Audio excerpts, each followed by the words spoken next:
Plus écologique et surtout basé sur de la seconde main, l'upcycling accroît sa popularité depuis plusieurs années. Mais la seconde main ne sert pas seulement aux vêtements revendus sur des applications ou donnés dans un but social et humanitaire. Aujourd'hui, on peut faire de l'upcycling avec beaucoup de choses, mais qu'est-ce que l'upcycling? Cécilia Rowe, fondatrice des ateliers de Mini Valentine, nous répond. C'est le fait de venir détourner un objet de sa fonction première et lui donner une nouvelle utilité.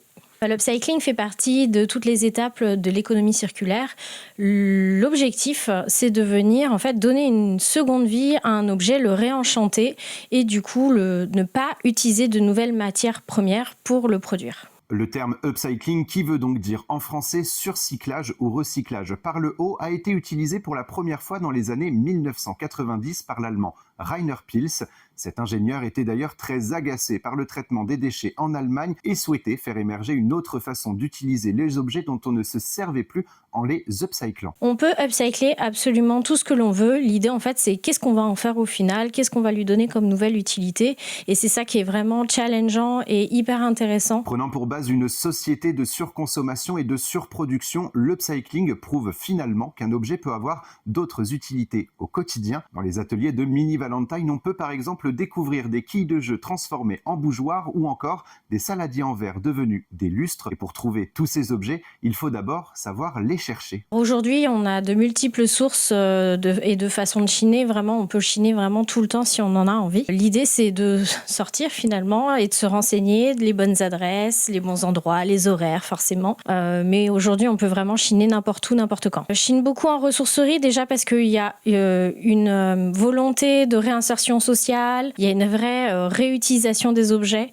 et une vraie volonté de leur donner une nouvelle vie. Attention à ne pas confondre upcycling et recyclage qui incarnent la notion de détruire pour refaire quelque chose de nouveau. À l'inverse, l'upcycling ne détruit pas l'objet, mais le réutilise pour l'améliorer et le réemployer. Et au fil des années, le modèle de l'upcycling s'est emparé du marché. En 2023, l'achat de produits upcyclés aurait augmenté de 17% par rapport à 2022. Pourquoi cela plaît-il autant? Cécilia Rowe a sa petite idée. On peut vraiment mixer vintage et moderne et ça peut vraiment très très bien se marier ensemble. Il n'y a pas de limite à l'imaginaire. Tout la mode et la déco n'est qu'un éternel recommencement.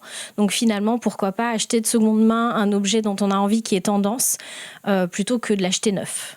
Un marché florissant qui s'empare de certaines enseignes. Cependant, votre guirlande dans un bocal acheté en grande surface ne viendra pas de l'industrie de l'upcycling, mais bien d'une production à la chaîne et avec des matières premières. Et si l'upcycling se veut plus écologique, la pratique se veut également être créative. Il y a énormément de créativité dans l'upcycling. L'idée, c'est de se challenger, prendre du recul sur l'utilisation première de l'objet, réfléchir sur sa forme, réfléchir sur sa texture et qu'est-ce que nous, on peut lui apporter de différent et qui va venir surprendre dans un intérieur, par exemple. Que ce soit pour la décoration, l'ameublement, le jardinage et même la mode, l'upcycling peut se trouver partout. Et si vous n'êtes pas du genre manuel, vous pouvez tout de même contribuer à la pratique en ne jetant pas vos objets du quotidien, mais en les donnant à des associations et ressourceries près de chez vous.